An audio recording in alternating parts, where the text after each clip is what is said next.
huge amount has been happening privately. So if you turned on a few hours ago and you heard me saying that the press conference was imminent, well, it was at the time. The word imminent should always be treated rather elastically when it comes to government announcements and the timing of them at the moment, not least because clearly there are big decisions being taken and things are very fluid and things have moved very quickly today. So we were originally expecting this news conference at 4 o'clock, then at 5 o'clock, then it's around about 6:30, which is yes, now. We think it will happen within the next 15 minutes. So we will hear from the Prime Minister, we'll hear from Chris Whitty, England's Chief Medical Officer, the Government's Chief Medical Advisor, and also from Sir Patrick Vallance, who is the Government's Chief Scientific Advisor. So the trio that we have heard from on all of the big occasions during this pandemic, reappearing publicly together in this news conference.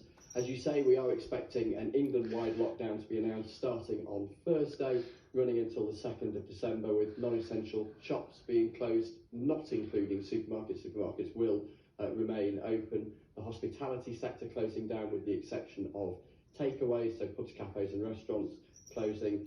People being able to meet one person outside from beyond their household. So an important detail there, particularly for those who live alone. And then crucially, the distinction you were reporting there that is different from what happened across the UK in the spring is that schools, colleges and universities will stay open.